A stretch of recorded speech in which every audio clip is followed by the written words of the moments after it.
Welcome to PageWise. Today's audiobook will literally change your brain, rewire your mind, breaking free from self-sabotage and limiting beliefs, the neuroscience of personal transformation. This isn't motivational fluff. This is neuroscience. And here's the revolutionary truth. Your brain is not fixed. Those patterns that feel permanent, they're just neural pathways. And neural pathways can be rewired. The self-sabotage, the limiting beliefs, the thoughts that undermine you, all of it can change, because your brain can change. For decades, scientists believed your adult brain was basically set in stone. You got the brain you got, and that was that. Then came the breakthrough, neuroplasticity. Your brain is constantly rewiring itself based on what you think, do, and practice. Every thought strengthens some neural pathways and weakens others. Every behavior you repeat creates stronger connections. Every new experience builds new possibilities. This means the voice that says, "I'm not good enough?" That's not truth. That's a neural pathway that got strengthened through repetition. The pattern where you sabotage success right before you achieve it? That's your amygdala protecting you from perceived danger by keeping you in familiar territory. The beliefs that keep you stuck? Those are just thoughts you've repeated so many times they feel like facts. But they're not facts. They're patterns. And patterns can be changed. In this complete audiobook, you'll discover the exact neuroscience of why you sabotage yourself, and why it's not weakness or lack of willpower, how limiting beliefs form neural highways in your brain, the proven techniques for literally rewiring your neural pathways, how to identify your specific self-sabotage patterns, the step-by-step process for dismantling limiting beliefs at the neurological level, practical exercises that physically change your brain structure, how to make new patterns permanent so they become your new default. This isn't therapy. This isn't positive thinking. This is brain science applied to personal transformation. You'll hear real stories. The executive who sabotaged every promotion until she understood her brain's protective mechanisms. The writer who carried one teacher's comment for 15 years. The person who finally broke free from patterns they thought were just who they are. These patterns aren't permanent. Your brain isn't fixed. You can literally rewire your mind.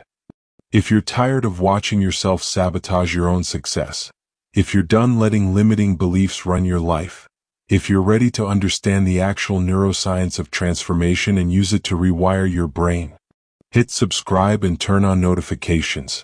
Because what you're about to learn isn't just life-changing, it's brain-changing. Your patterns aren't permanent. Your beliefs aren't facts. Your brain is plastic. And rewiring starts now. Introduction. The brain you think you're stuck with. There's a moment that happens to almost everyone. You're on the verge of something good, a new relationship, a career opportunity, a health goal within reach, and then you do something to destroy it. You procrastinate. You pick a fight. You quit. You self-destruct. Later, when the dust settles, you ask yourself, why did I do that? Why do I always do that? Welcome to self-sabotage, the invisible force that keeps you stuck in patterns you consciously want to break. The sabotage story. Let me tell you about Michael. For 3 years, he'd been trying to get promoted at work. He was qualified, experienced, well-liked. Every year, the promotion went to someone else. Every year, he'd tell himself, next time. Then one year, his manager gave him a heads up. Michael, you're the front runner for the director position. Keep doing what you're doing. Instead of celebrating, Michael felt a wave of anxiety. Within 2 weeks, he'd missed a crucial deadline, gotten into an unnecessary conflict with a colleague, started showing up late to meetings, withdrawn from the very projects that showcased his leadership. He didn't get the promotion. Again. I don't understand, he told me. I wanted it so badly. But when it was actually within reach, I destroyed my chances. It's like part of me doesn't want to succeed. Michael had just identified his self-sabotage pattern. But he didn't yet understand why it was happening or how to stop it. The limiting belief trap. Or consider Sarah. Talented writer, dozens of completed short stories, but she'd never submitted a single piece for publication. "I'm just not good enough," she'd say. "Real writers are different. They have something I don't have. It would be embarrassing to even try." These beliefs weren't based on evidence. She'd never tested them. They were just thoughts that had become so familiar, so automatic, that they felt like facts. When I asked where these beliefs came from, she paused. "I guess. My high school English teacher once said my writing was derivative. I think I've been carrying that around for 15 years. One comment. 15 years. Dozens of stories never shared. This is the power of limiting beliefs. Your brain is not fixed. Here's the good news that changes everything. Your brain is not fixed. The patterns, beliefs, and behaviors that feel permanent are actually just well-worn neural pathways. And neural pathways can be changed. This isn't motivational fluff. This is neuroscience. For decades, scientists believed the adult brain was essentially fixed. You got the brain you got, and that was that. But research over the past 30 years has revealed something revolutionary: neuroplasticity. Your brain is constantly rewiring itself based on what you think, do, and experience. Every thought strengthens some neural pathways and weakens others. Every behavior you repeat creates stronger connections. Every new experience builds new possibilities. This means the self-sabotage patterns you repeat can be unlearned. The limiting beliefs you carry can be dismantled. The automatic thoughts that undermine you can be rewired. The person you think you are can evolve. You are not stuck with the brain you have. You can rewire it. What this book will do. This isn't another self-help book telling you to think positive or believe in yourself. This is a practical guide grounded in neuroscience about how to literally change your brain to break free from the patterns holding you back. You'll learn the neuroscience of why self-sabotage happens and why it's not about willpower or weakness. How limiting beliefs form neural pathways that become automatic. The exact mechanisms your brain uses to keep you stuck. Proven techniques for rewiring neural pathways. How to identify your specific self-sabotage patterns. The process of dismantling limiting beliefs at the neurological level. Practical exercises to build new, empowering neural pathways. How to maintain your rewired brain long-term. This book combines cutting-edge neuroscience with practical application. You'll understand the science, then learn exactly how to apply it to your life. How to use this book. This is both an education and a workbook. You'll need a journal or notebook for exercises, honest self-reflection. This gets uncomfortable. Willingness to try new mental practices, patience. Rewiring takes time, not willpower. Commitment to the process. Reading without doing won't change anything. Some concepts will challenge what you believe about yourself. Some exercises will feel awkward. Some realizations will be painful. All of this is part of the rewiring process.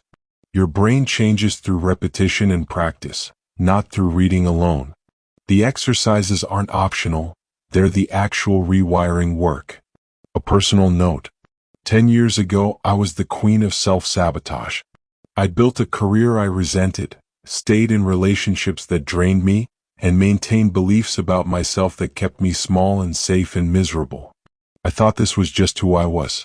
I thought I was fundamentally flawed, broken in some essential way that couldn't be fixed. Then I discovered the neuroscience of change. I learned that my brain, my actual physical brain, could be different if I did the work to rewire it. It wasn't easy. It wasn't quick. But it worked. The person I was 10 years ago wouldn't recognize the person I am now. Not because I became someone else, but because I systematically dismantled the neural pathways keeping me stuck and built new ones aligned with who I wanted to be. This book is the guide I wish I'd had. The science I needed to understand. The practices that actually worked. Your brain can change. You can break free from self-sabotage. You can dismantle limiting beliefs. You can become who you're capable of being. Let's rewire your mind. Chapter 1. The Neuroscience of Self-Sabotage. What self-sabotage actually is. Self-sabotage is any behavior that undermines your own goals and values. It's the gap between what you consciously want and what you unconsciously do. Common forms. Procrastination that prevents you from achieving goals. Relationship behaviors that push people away. Health choices that contradict your wellness goals. Financial decisions that keep you stressed. Career moves that prevent advancement. Perfectionism that prevents completion. Self-medication that numbs but doesn't solve. The confusing part, you're the one doing these things to yourself. So why? The protective brain. Your brain's primary job isn't to make you happy, it's to keep you alive. And from your brain's perspective, alive means safe, which means familiar. Every new situation, every change, every step outside your comfort zone triggers your brain's threat detection system. Even positive changes register as potential threats because they're unfamiliar. This is why getting promoted can feel more scary than exciting. Falling in love can trigger fear and withdrawal. Success can feel more threatening than failure. Moving forward can feel more dangerous than staying stuck. Your self-sabotage isn't random.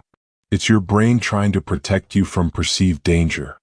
The amygdala, your overzealous bodyguard. The amygdala is your brain's alarm system. It's constantly scanning for threats and triggers your fight-flight-freeze response when it detects danger. The problem: the amygdala can't distinguish between real threats, lion attacking, and perceived threats, public speaking, new opportunity, vulnerability in relationships. When your amygdala activates, your prefrontal cortex, rational thinking, goes offline. Your body floods with stress hormones. You react from survival instinct rather than conscious choice. You engage in protective behaviors, including self-sabotage. Example: Michael's promotion opportunity triggered his amygdala. Why? Because success meant more visibility, more responsibility, more opportunities to fail publicly. His amygdala interpreted this as threat. His self-sabotage was actually his brain trying to protect him by returning to familiar, safe territory, not getting promoted. Neural pathways, the highways of your mind. Every thought you think and behavior you repeat strengthens specific neural pathways in your brain.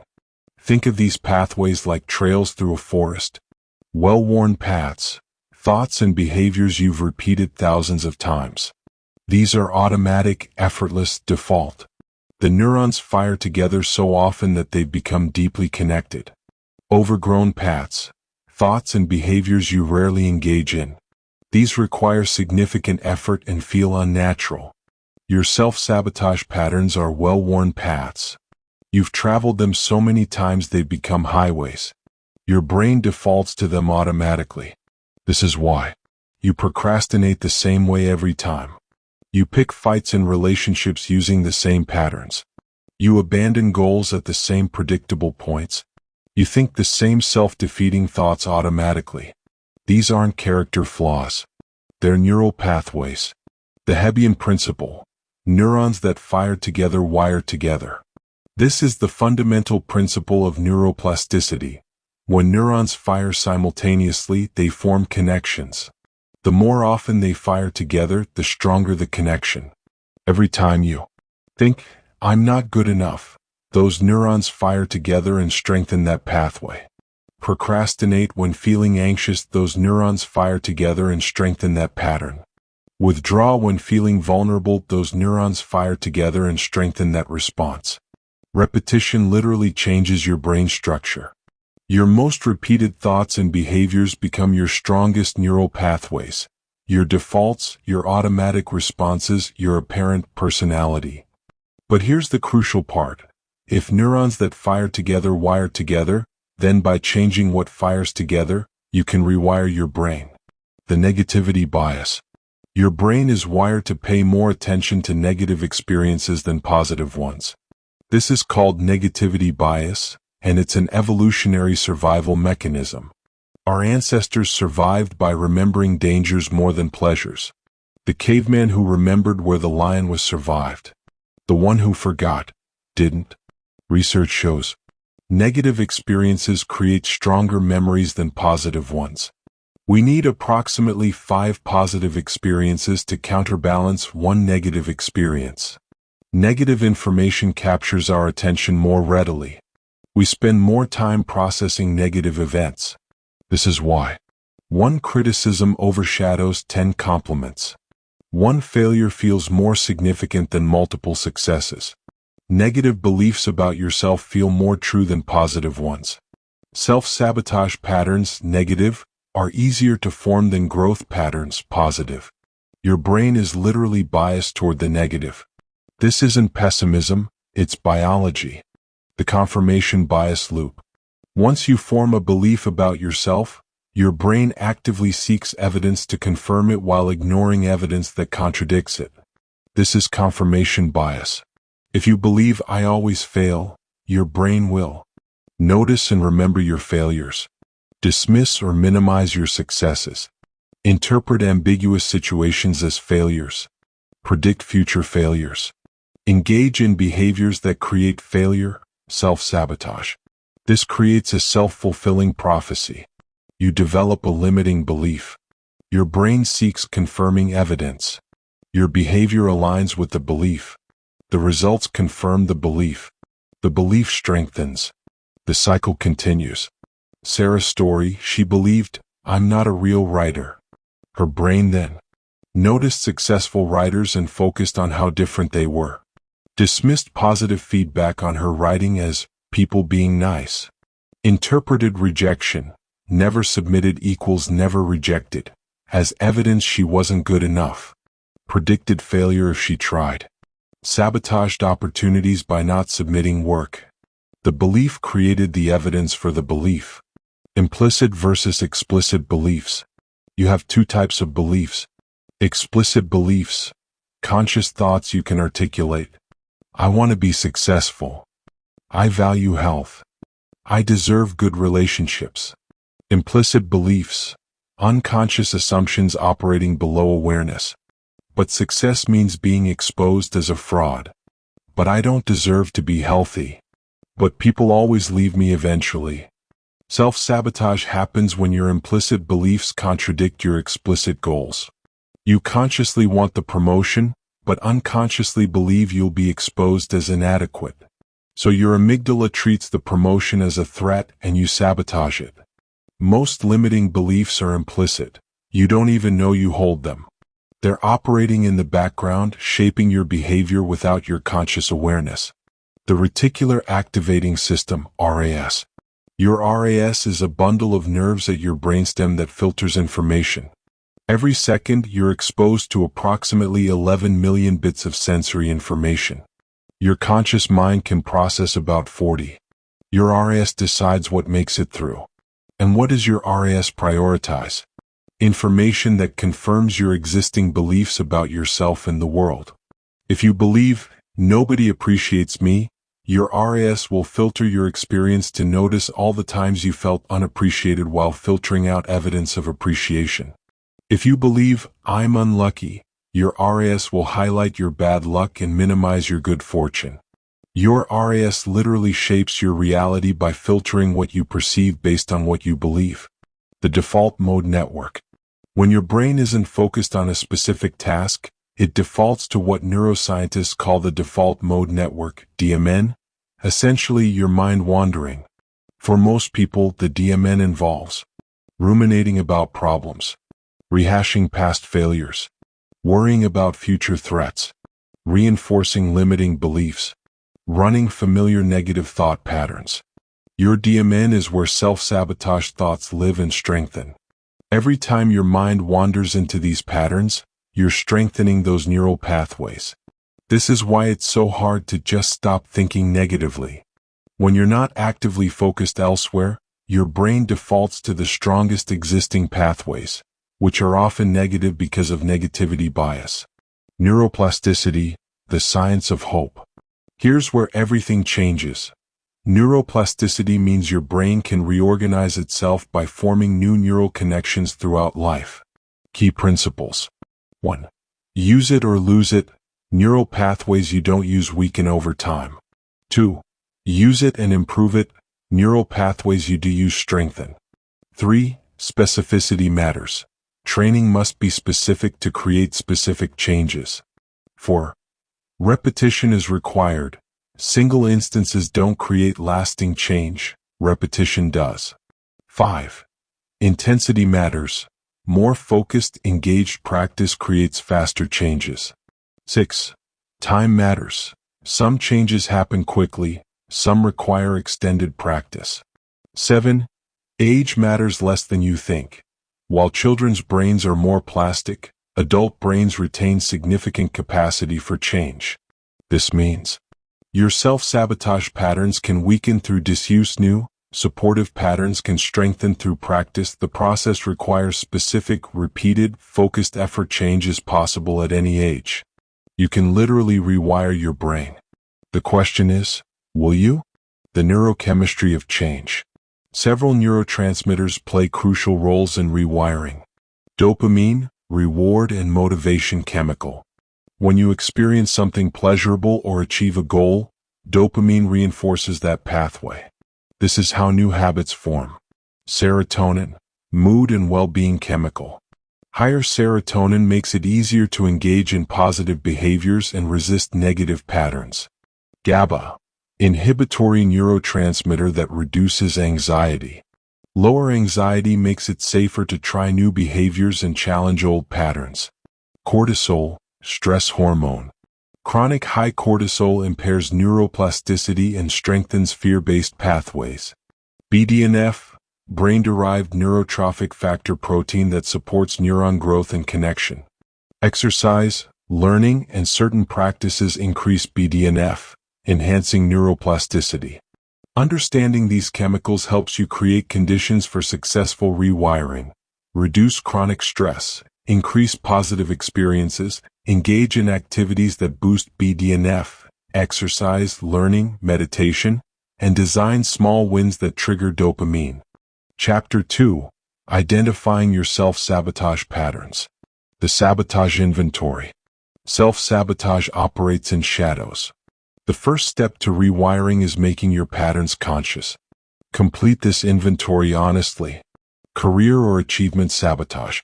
Do you procrastinate on important projects? Do you avoid opportunities you're qualified for? Do you downplay your accomplishments? Do you fail to negotiate or advocate for yourself? Do you quit when success is within reach? Do you overcommit and then underdeliver?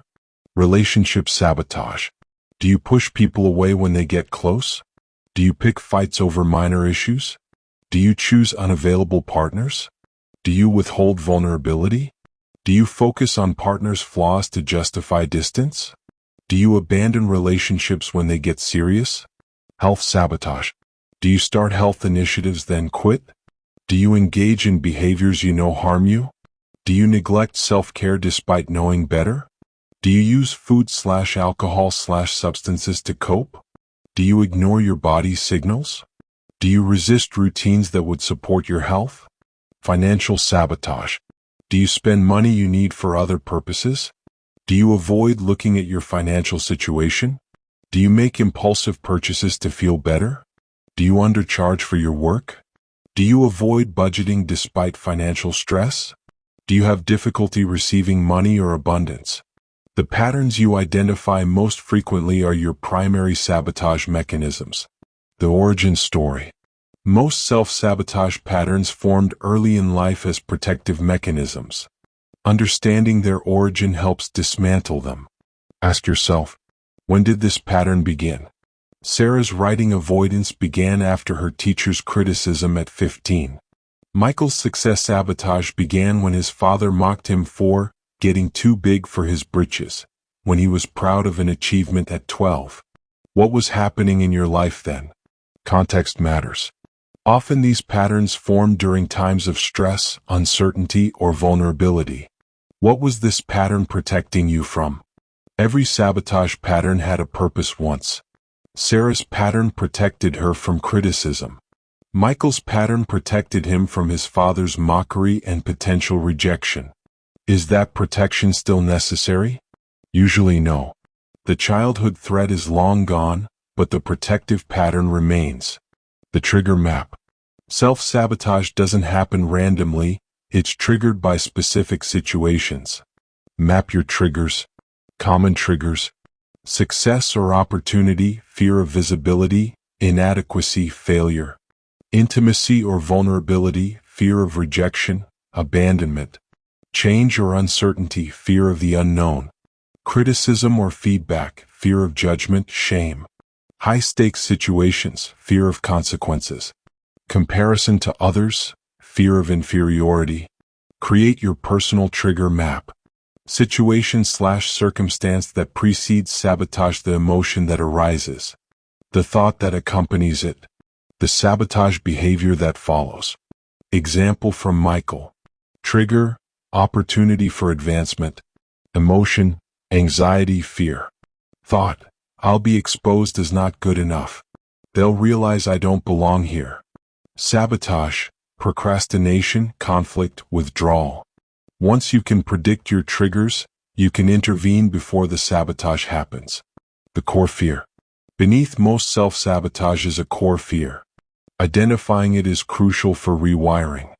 Common core fears: I'm not enough, inadequacy; I'm too much, unworthiness of love; I'll be abandoned, rejection; I'll fail, incompetence; I'll be exposed as a fraud, imposter syndrome; I don't deserve good things, unworthiness; people will hurt me, betrayal. These fears form neural pathways that your brain uses to evaluate threats. When situations trigger your core fear, your amygdala activates and self-sabotage follows. Finding your core fear. Complete this sentence in as many ways as resonate. If I succeed/am vulnerable/take risks/am visible, the worst thing that could happen is. The deepest answers point to your core fear. The secondary gains. Sometimes self-sabotage persists because it provides hidden benefits, secondary gains. Until you identify these, patterns are hard to break. Questions to reveal secondary gains. What does this pattern protect me from? Procrastination protects from potential failure. Relationship sabotage protects from possible rejection. Playing small protects from criticism. What does this pattern allow me to avoid? Responsibility, discomfort, difficult conversations, risk, change. What does this pattern provide? Familiarity, safety, identity, this is just who I am. Excuse for not achieving more. Sympathy from others. Justification for staying stuck. Example: Jennifer consistently sabotaged romantic relationships. The secondary gain? She maintained her identity as independent and self-sufficient, and avoided the vulnerability required for deep partnership. Her sabotage protected her from potential heartbreak but also prevented the connection she claimed to want. Acknowledging secondary gains doesn't mean judging yourself. It means understanding the complete picture of why patterns persist. Chapter 3: Dismantling Limiting Beliefs. What limiting beliefs really are. Limiting beliefs are neural pathways, repeated thoughts that have become automatic. They're not truth, they're patterns. Common limiting beliefs: I'm not smart/talented/worthy enough. I don't deserve success/love/happiness. I always fail. People always leave me. I'm not a writer/leader/creative person. Money is hard to come by. I'm too old/young/damaged. Change is dangerous. These feel true because the neural pathway is so strong. But feelings aren't facts. The belief inventory. List beliefs you hold about yourself in these areas. Your capabilities: I'm good at, /I'm bad at. Your worth: I deserve, /I don't deserve. Your potential: I can, /I can't. Your identity: I am, /I'm not. Your future: I will, /I'll never. Now mark which beliefs empower you, limit you. The limiting beliefs are neural pathways to dismantle. The evidence examination. For each limiting belief, conduct an evidence trial. 1. What's the belief? I'm not creative. 2. What evidence supports this? Be specific. Often you'll find the evidence is surprisingly thin or based on old, isolated experiences. 3. What evidence contradicts this? Force yourself to find counterexamples, even small ones. Your confirmation bias has been hiding these. 4. Is this belief absolutely true? Or is it a generalization based on limited data? 5. Where did this belief come from? Who said it first? Under what circumstances? Is that source credible and current? 6. What would be a more accurate belief based on actual evidence? Example from Sarah. Belief, I'm not a real writer. Supporting evidence. Never published, one teacher's criticism 15 years ago. Contradicting evidence. Writes regularly, completes stories, reads extensively about craft, receives positive feedback from writing group. Absolutely true? No, it's a judgment, not a fact. Origin. One teacher's comment during a vulnerable adolescent period. More accurate belief. I'm a developing writer who hasn't yet pursued publication. Notice the shift from identity, not a writer, to behavior, hasn't pursued publication. Identity is fixed. Behavior is changeable. The Byron Katie method. The work. Byron Katie developed 4 questions that systematically dismantle limiting beliefs. 1. Is it true? 2. Can you absolutely know that it's true? 3.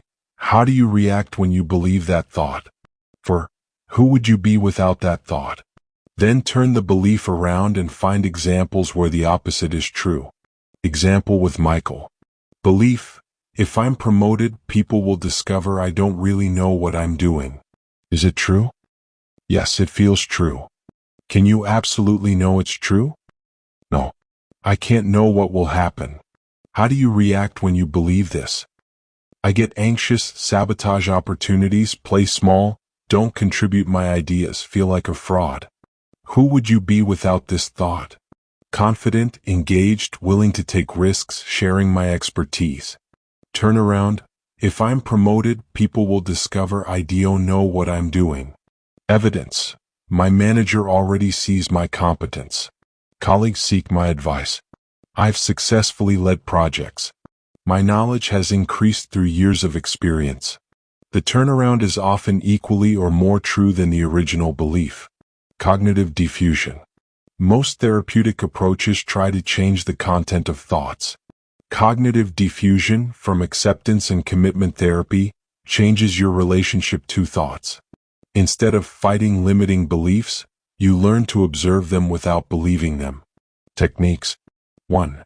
Label thoughts as thoughts, not, I'm not good enough. Instead, I'm having the thought that I'm not good enough. This creates distance. You're not the thought, you're the observer of the thought. 2. Thank your mind. Thanks, mind, for trying to protect me with that thought. Acknowledges the protective intent without buying into the content. 3. Name the story. Here's my, I'm not enough, story again. Recognizes it as a familiar pattern, not a truth. 4. Sing the thought. Literally sing your limiting belief to the tune of Happy Birthday, or another silly song. This reduces the thought's power by making it absurd. 5. Imagine the thought on leaves floating down a stream. Visualize your thoughts appearing on leaves, floating by, then disappearing around the bend. You're the observer on the bank, not the leaves. These techniques don't eliminate limiting beliefs immediately, but they weaken the neural pathway by interrupting the automatic belief emotion behavior pattern. The reframe process. Reframing doesn't mean positive thinking. It means finding more accurate, empowering interpretations. Steps. 1. Identify the limiting belief. 2. Ask, what else could be true? 3. Find evidence for alternative interpretations. 4. Choose the most accurate and empowering reframe. 5. Practice the new thought until it becomes automatic. Examples. Limiting belief, I always fail. Reframe, I'm learning. Each attempt teaches me something valuable. Limiting belief, people can't be trusted. Reframe, some people are trustworthy, some aren't. I can learn to discern the difference. Limiting belief. I'm too old to change careers. Reframe.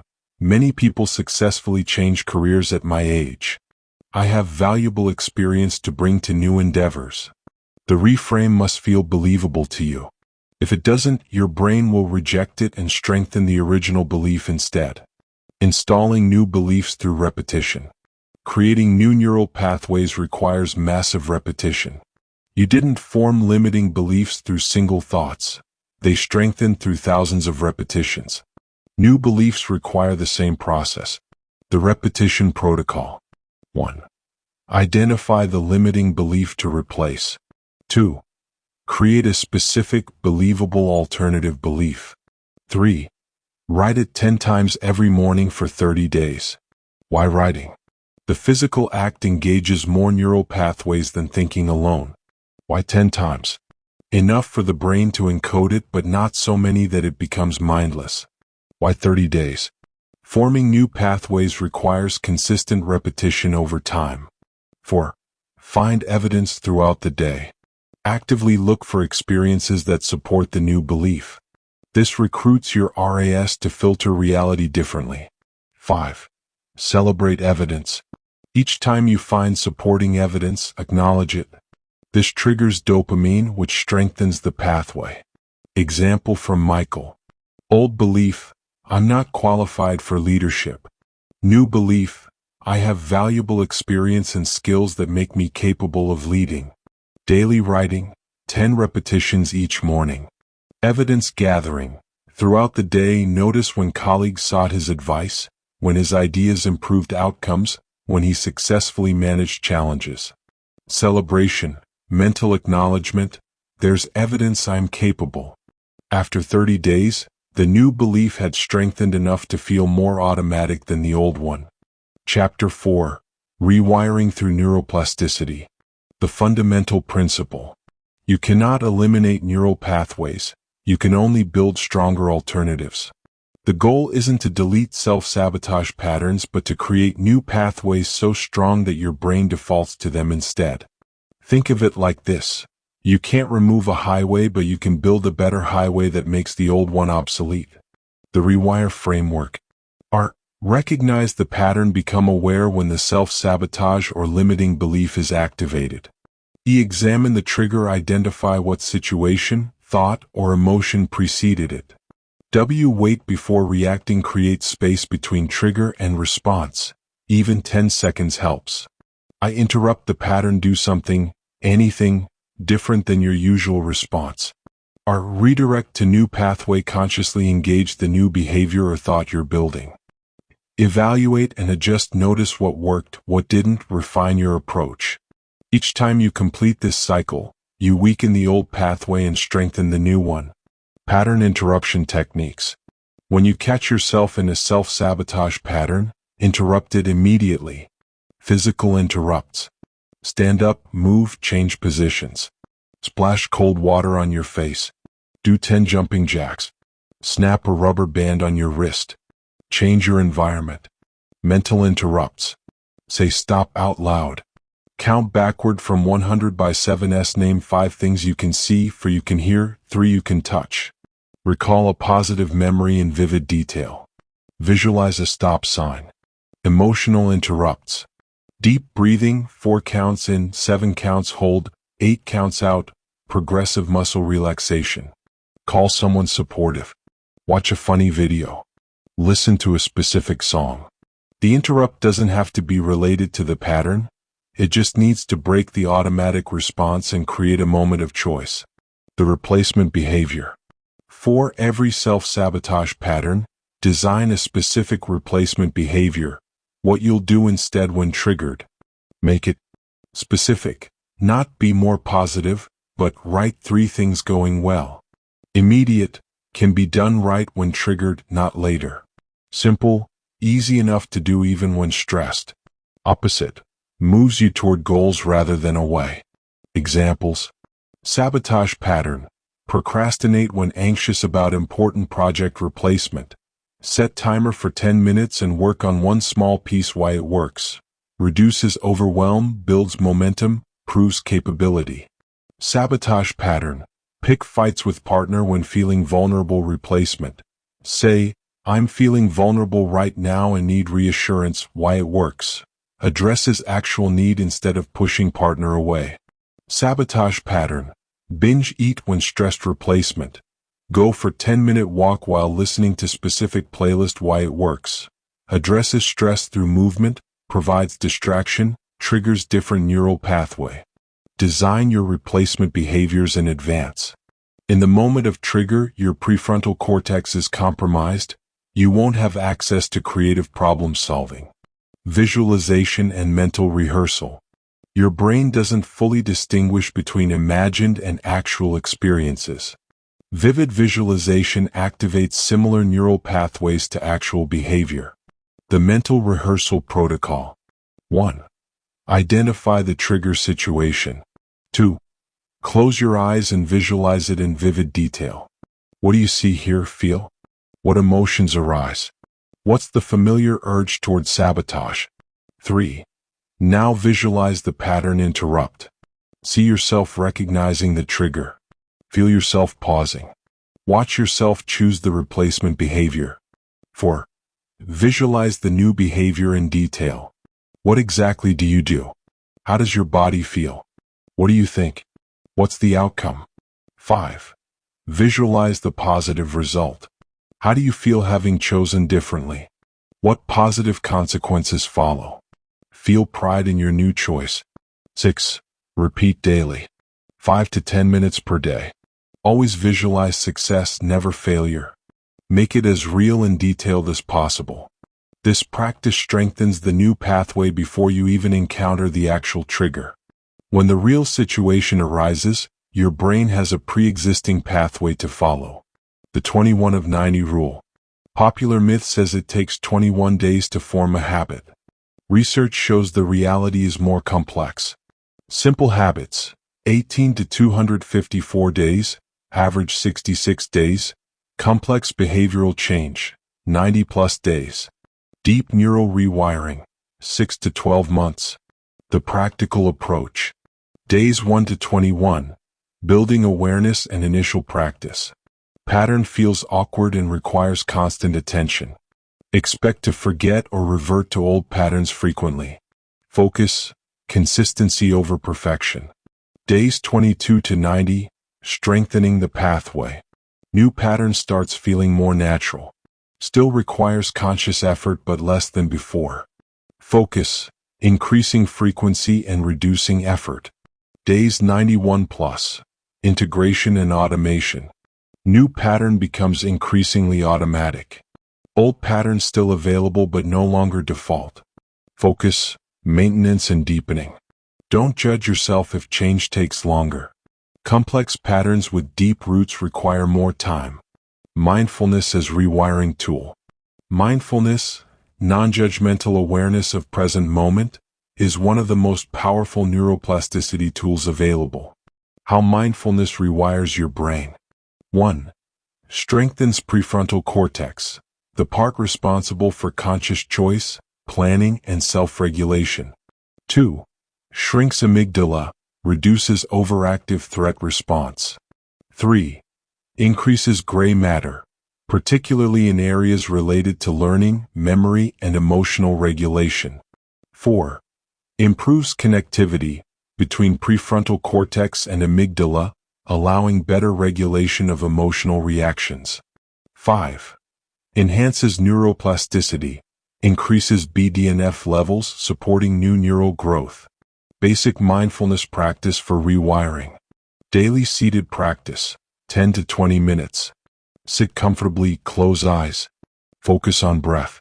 When mind wanders, it will gently return to breath. Notice thoughts without judgment. Ah, there's a thought. Return to breath. Mindful awareness throughout day. Pause before automatic reactions. Notice bodily sensations. Observe thoughts without believing them. Choose responses consciously. Mindfulness of sabotage patterns. When sabotage arises, pause. Notice, I'm having the urge to sabotage. Observe the urge without acting on it. Feel the emotion beneath it. Choose conscious response. Regular mindfulness practice makes you the observer of your patterns rather than their victim. Neuroplastic meditation practices. Specific meditations target different aspects of rewiring. Loving kindness meditation. Metta builds neural pathways of compassion towards self and others. Particularly powerful for dismantling self-criticism. Practice. Sit comfortably, close eyes. Repeat phrases. May I be safe. May I be happy. May I be healthy. May I live with ease. Feel the meaning, don't just recite words. Extend to others. Loved ones, neutral people, difficult people, all beings 10-15 minutes daily. Research shows this practice increases positive emotions, decreases self-criticism, enhances social connection, strengthens empathy circuits. Body scan meditation builds awareness of somatic patterns and releases stored tension. Practice. Lie down comfortably. Systematically bring attention to each body part from toes to head. Notice sensations without judgment. Breathe into areas of tension 15-30 minutes. Benefits. Reduces chronic stress. Increases body awareness. Releases physical manifestations of limiting beliefs. Enhances mind-body connection. Visualization meditation strengthens new neural pathways through vivid mental imagery. Practice. Visualize yourself as the person you're becoming. See specific behaviors, thoughts, responses. Feel the emotions of living aligned with new patterns. Make it visceral and real 10-15 minutes daily. Chapter 5. The Biology of Lasting Change. Why Willpower Fails. Most people try to change through willpower, forced effort, and determination.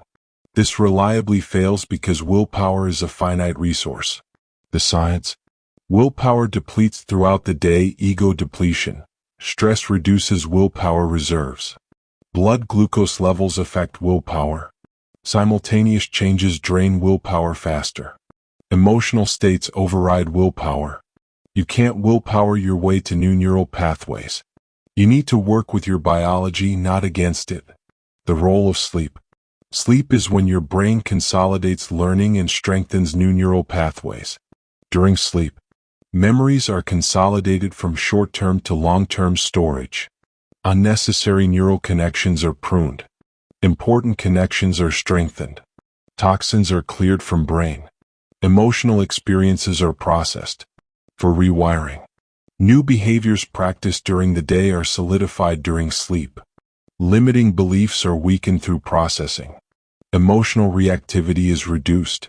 Sleep optimization for neuroplasticity. 7 to 9 hours nightly. Consistent schedule, same bedtime/wake time, dark, cool room. No screens 1 to 2 hours before bed. Review new patterns before sleep. Primes consolidation.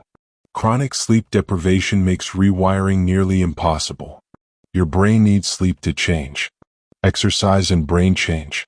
Physical exercise is one of the most powerful neuroplasticity enhancers available. How exercise rewires your brain. 1. Increases BDNF. Exercise triggers release of BDNF, the protein that supports neuron growth and connection. This is like fertilizer for new neural pathways. 2. Reduces inflammation. Chronic inflammation impairs neuroplasticity. Exercise reduces it. 3. Improves mood. Exercise increases serotonin and dopamine, creating better conditions for change. 4. Reduces stress. Lowers cortisol, which impairs neural growth when chronically elevated. 5. Enhances cognitive function. Improves memory, learning, and executive function, all crucial for rewiring. Optimal exercise for rewiring. Aerobic exercise, walking, running, cycling, swimming 30 to 60 minutes, 5x week. Resistance training, 2-3x week. High-intensity interval training, HIIT 1-2x week. Mind-body practices, yoga, tai chi 2-3x week. You don't need to be an athlete. Even moderate regular movement significantly enhances neuroplasticity. Nutrition for brain change. Your brain is 60% fat and requires specific nutrients for optimal function and plasticity. Key nutrients for neuroplasticity: omega-3 fatty acids, EPA and DHA. Essential for neuron membrane health. Supports synaptic plasticity. Reduce inflammation. Sources: fatty fish, algae supplements, walnuts, flaxseed. B vitamins. Support neurotransmitter production. Necessary for nerve function. Sources: leafy greens, eggs, legumes, nutritional yeast. Antioxidants. Protect neurons from oxidative stress. Support healthy aging of brain. Sources: berries, dark chocolate, green tea, colorful vegetables. Magnesium. Involved in over 300 brain processes. Supports learning and memory. Sources: leafy greens, nuts, seeds, dark chocolate. Protein. Provides amino acids for neurotransmitter production. Supports BDNF production. Sources: fish, poultry, legumes, eggs, quality protein powder. What to minimize? Processed sugar impairs BDNF, increases inflammation. Trans fats damage neuron membranes. Excess alcohol impairs neuroplasticity. Highly processed foods lack nutrients, increase inflammation. You don't need a perfect diet, but what you eat significantly affects your brain's ability to change. Stress management. Chronic stress is the enemy of rewiring. High cortisol impairs hippocampus, learning and memory. Keeps amygdala overactive, threat response. Reduces BDNF production. Impairs neuroplasticity. Effective stress management. Daily practices. Meditation/mindfulness, 10 to 20 minutes. Deep breathing exercises. Physical movement. Time in nature. Social connection. Creative expression. Lifestyle factors. Adequate sleep. Healthy boundaries. Reduced commitments. Regular breaks. Sabbath/rest day. Mindset shifts. Reframe challenges as growth opportunities. Focus on what you can control. Practice acceptance of what you can't. Cultivate gratitude. Managing stress isn't optional, it's essential for neural change. The power of environment. Your environment shapes your brain more than you realize. Design it to support rewiring. Physical environment. Remove triggers for old patterns. Add cues for new behaviors. Create spaces that support desired states. Calm corner for meditation, clear desk for focused work, reduce clutter and chaos. Social environment. Spend time with people who reinforce new patterns. Limit time with people who trigger old patterns. Find community aligned with who you're becoming. Share your rewiring journey with supportive people. Digital environment. Unfollow accounts that trigger limiting beliefs or comparison. Follow accounts that inspire growth. Use apps that support new habits. Set boundaries on screen time and social media. Information environment. Consume content aligned with new beliefs. Read books that reinforce new patterns. Listen to podcasts that challenge limiting beliefs. Avoid news/media that trigger fear and stress. Environment designs you as much as you design it. Make it work for you. Chapter 6. Advanced Rewiring Techniques. Parts work. Internal family systems. You're not one unified self. You're a system of parts, each with different beliefs, desires, and protective strategies. Self-sabotage often happens when parts conflict. Part that wants success versus part that fears visibility. Part that wants intimacy versus part that fears rejection. Part that wants change versus part that values safety.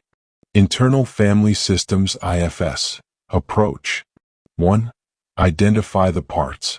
The part that sabotages, usually a protector. The part with the goal, usually the self. The vulnerable part being protected, the exile. 2. Dialogue with the sabotage part. What are you trying to protect me from? What do you fear will happen if you don't sabotage? How old were you when you took on this role? What do you need to feel safe enough to let go? 3. Address the vulnerable part. Acknowledge the original wound. Provide compassion and reassurance. Update the part that the threat is past. Assure protection in healthier ways. 4. Negotiate new agreements.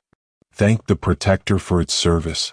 Establish new ways to meet the underlying need. Give the part a new, less destructive role.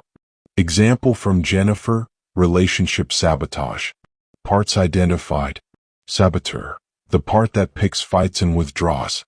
Vulnerable part, young Jennifer who was abandoned by her father. Dialogue with saboteur, I'm protecting you from being left again. If you don't get too close, you can't be devastated when they leave. Addressing vulnerable part, compassion for the childhood pain. Reassurance that adult Jennifer can handle loss. Recognition that not everyone leaves. New agreement, saboteur becomes wise advisor who notices red flags but doesn't automatically destroy connections. Allows vulnerability while maintaining healthy boundaries. This work is deep. Consider working with an IFS-trained therapist for significant trauma. Somatic experiencing. Limiting beliefs and self-sabotage aren't just mental. They're stored in your body as tension, bracing, and incomplete survival responses. Somatic principles. 1. Trauma lives in the body. Even when you cognitively understand a belief is false, your body may still respond as if the threat is real. 2. Releasing requires body-based work. Talking alone doesn't always release somatic patterns. You need to work with the body. 3. Pendulation. Moving between sensations of distress and sensations of safety helps complete frozen survival responses. Basic somatic practice. 1. Notice where you feel the limiting belief in your body. I'm not good enough. Where do you feel that? Chest? Stomach? Throat? 2. Describe the sensation. Tightness, heaviness, constriction, cold, etc. 3. Stay with the sensation. Don't try to change it. Just observe with curiosity. 4. Notice any impulses. Does your body want to push away, curl up, run? Allow micro-movements. 5. Find a place of safety in your body. Scan for anywhere that feels neutral or good. Even just your feet on the ground. 6. Pendulate. Move attention between the distress sensation and the safety sensation. Breathe. 7. Notice shifts. Sensations will change if you stay present with them. Tightness may release. Temperature may shift. 8. Complete the response. If your body wanted to push away, push against a wall. If it wanted to run, shake out your legs. Let the body complete what it couldn't during the original experience. This work helps your nervous system understand that old threats are gone, reducing the physiological basis for sabotage. Timeline therapy. This technique rewires by revisiting and reframing past experiences that created limiting beliefs. Process. 1. Identify the limiting belief and its origin. I'm not smart enough formed when teacher criticized you in 3rd grade. 2. Imagine your timeline. Visualize your life as a line stretching from past to future. 3. Float above your timeline to the origin event. Imagine floating above the line to the moment the belief formed. 4. Observe from outside. Watch the scene as an observer, not the participant. Notice younger you, the other people, the circumstances. 5. Bring resources from present. What does younger you need? Reassurance? Different perspective? Protection? Imagine giving younger you what was needed. 6. Reframe the experience. From adult perspective, what's a different interpretation? Was it about you or about the teacher having a bad day? What else could it have meant? 7. Notice younger you integrating the new understanding. Watch how younger you responds to the reframe and resources. 8. Travel forward along the timeline.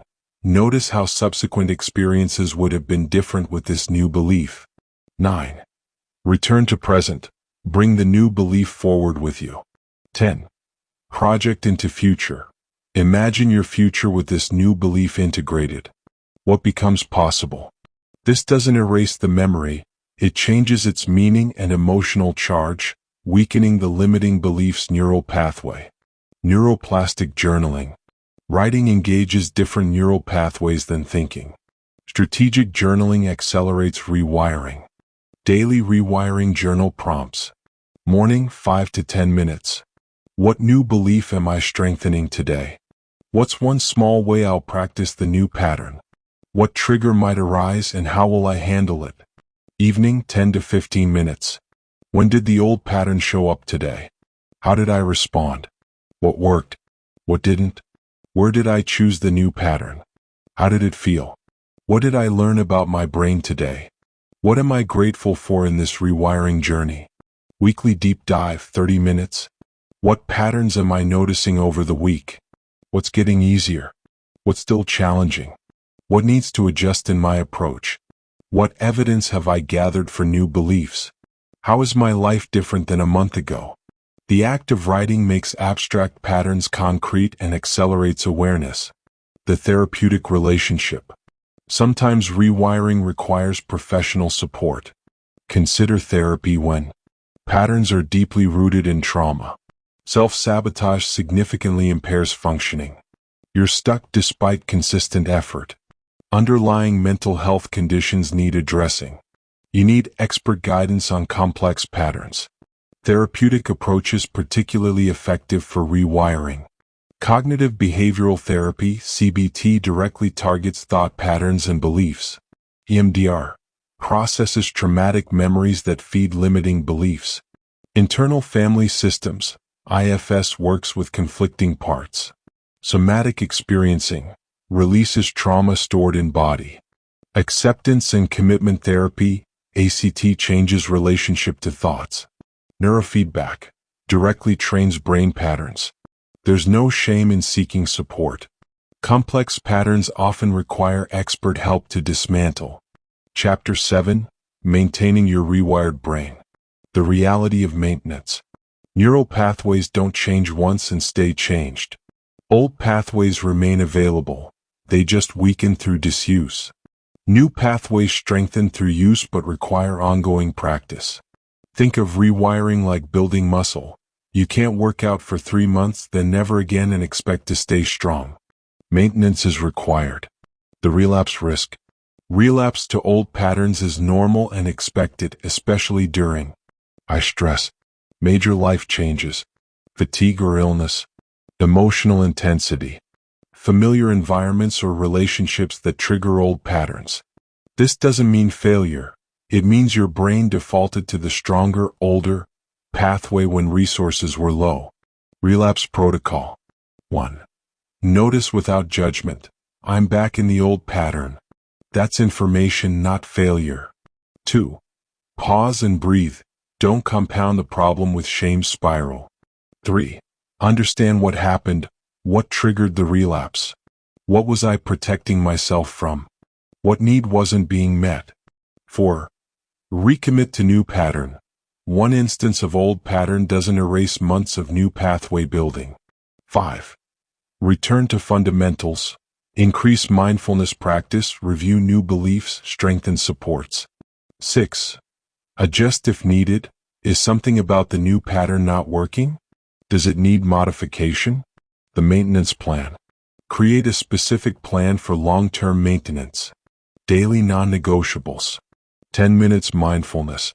Review of core new beliefs. Conscious practice of one new behavior. Gratitude for progress. Weekly practices. Extended meditation or journaling session. Review of triggers and responses. Celebration of wins. Connection with supportive community. Monthly check-ins. Assessment.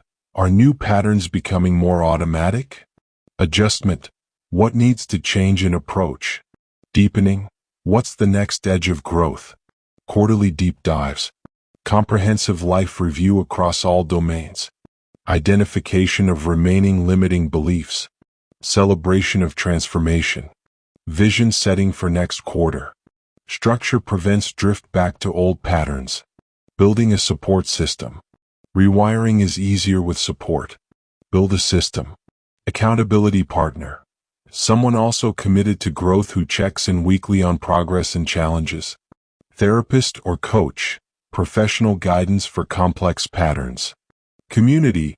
Groups, online or in person, focused on growth, whether specific 12-step therapy groups or general mindfulness communities, personal development groups. Mentors, people further along the path who model the patterns you're building. Education, books, podcasts, courses that reinforce new beliefs and provide ongoing learning. Isolation makes old patterns stronger. Connection supports new ones. Dealing with resistance. Even when consciously committed to change, you'll encounter resistance. The part of you that wants to stay safe, familiar, unchanged.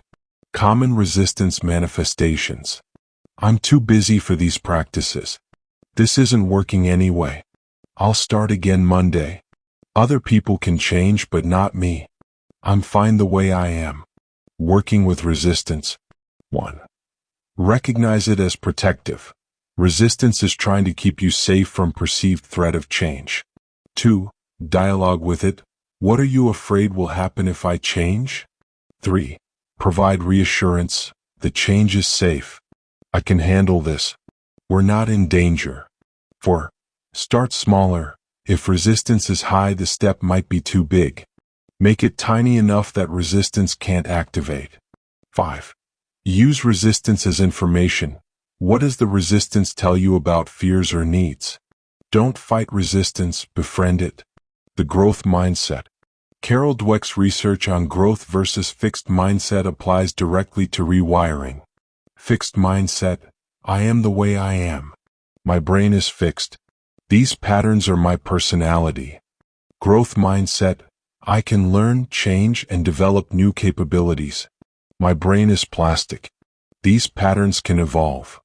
Your mindset about whether change is possible significantly affects whether it actually happens. Cultivating growth mindset. Replace fixed self-statements. Fixed. I'm just not a confident person. Growth. I'm building confidence through practice. Reframe challenges. Fixed. This proves I can't change. Growth. This is hard because I'm learning something new. Value process over outcome. Fixed. I failed to change. Growth. I'm learning what works for me. Celebrate effort, not just results. Fixed. I didn't accomplish my goal, so it doesn't count. Growth. I practiced the new pattern 5 times this week. That's progress. Your beliefs about your capacity to change shape your actual capacity to change. Creating new neural defaults. The goal is making new patterns so automatic that they become your new default. What happens when you're not thinking about it? Stages of automaticity. Stage 1. Conscious incompetence. You're bad at the new pattern and know it. Feels awkward and requires intense focus. Stage 2. Conscious competence. You can do the new pattern, but it requires concentration. Still not automatic. Stage 3. Unconscious competence. The new pattern starts happening automatically in some contexts. Feels more natural. Stage 4. Unconscious mastery. The new pattern is your default. Happens without thought. The old pattern feels foreign. Most people quit in stage 1 or 2 because it's effortful. Stage 3 to 4 is where real transformation lives, but getting there requires pushing through the discomfort. Timeline. Stage 1 to 2, first 1 to 3 months. Stage 2 to 3, months 3-9. Stage 3 to 4, months 9-18 plus. Complex patterns take longer. Be patient. Conclusion. Your rewired life. The transformation you've begun. If you've worked through this book, really worked, not just read, your brain has already started changing. Neural pathways have shifted. Limiting beliefs have weakened. Self-sabotage patterns have been interrupted. The question isn't whether you can change. You're already changing. The question is, will you continue? The 2 paths forward. You stand at a choice point. Path 1, return to default. Stop the practices. Let old neural pathways strengthen again through use. Drift back to familiar patterns. Stay stuck. Path 2, commit to ongoing rewiring. Continue the practices. Keep strengthening new pathways. Maintain what you've built. Keep evolving. The second path isn't easier. It requires ongoing effort. But it leads somewhere worth going. A life where you're not constantly sabotaging yourself. Where limiting beliefs don't run the show. Where you can pursue what you want without your brain undermining you. What's possible now? With your rewired brain, you can pursue opportunities without sabotaging them, build relationships without pushing people away, set goals and actually follow through, handle success without destroying it, face challenges without defaulting to old protective patterns, trust yourself in new ways, take risks that were previously terrifying. Live aligned with your actual values and desires. You're not suddenly perfect, free from all struggle, immune to stress or fear, done growing and learning. You're rewired, not finished. Growth is ongoing. New challenges will arise. Additional patterns may need addressing. But you now have the knowledge and tools to work with your brain instead of fighting against it.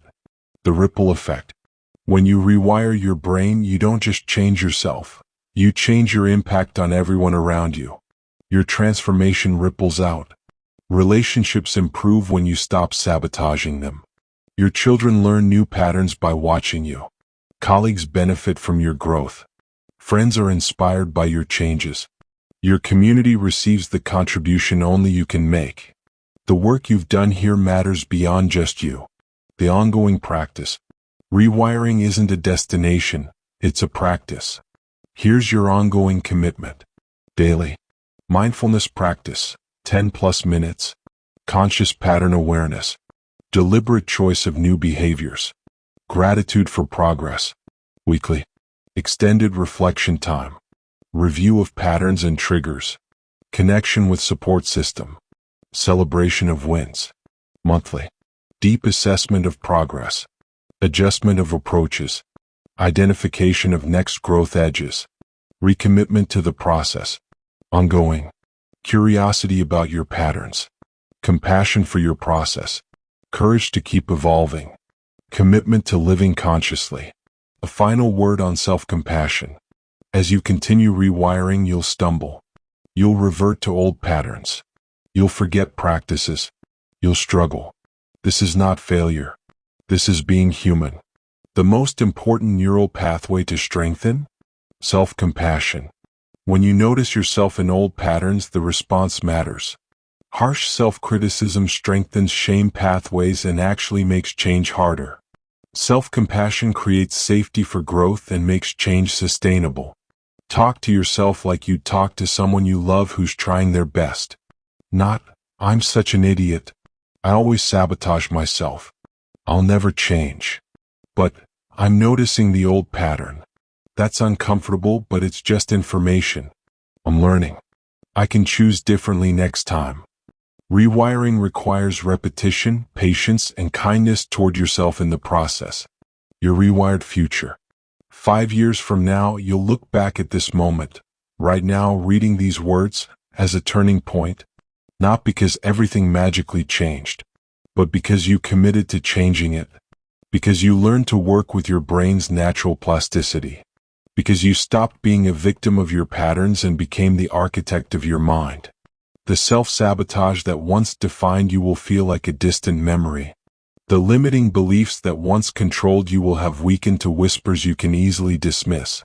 The life you once thought impossible will be the life you're living. But only if you keep going. The invitation. Your brain is ready to rewire. Neural pathways are waiting to be built. Old patterns are ready to weaken. Your potential is ready to emerge. The science is clear. Change is possible. The practices are laid out. Change is accessible. The question remains, will you do it? Will you commit to the daily practice of rewiring? Will you persist when it's difficult? Will you be patient with your brain as it changes? Will you extend compassion to yourself in the process? Will you keep going even when progress feels slow? If yes, then everything changes. Not overnight. Not perfectly. But genuinely. Your rewired mind is waiting. The neural pathways of your best self are ready to strengthen. The limiting beliefs can weaken their grip. The self-sabotage can become a pattern of the past. It starts with one choice. Today I will practice rewiring my brain. Then tomorrow the same choice. Then the next day. And the next. One day you'll realize it's not a practice anymore. It's who you've become. Welcome to your rewired life. It begins now.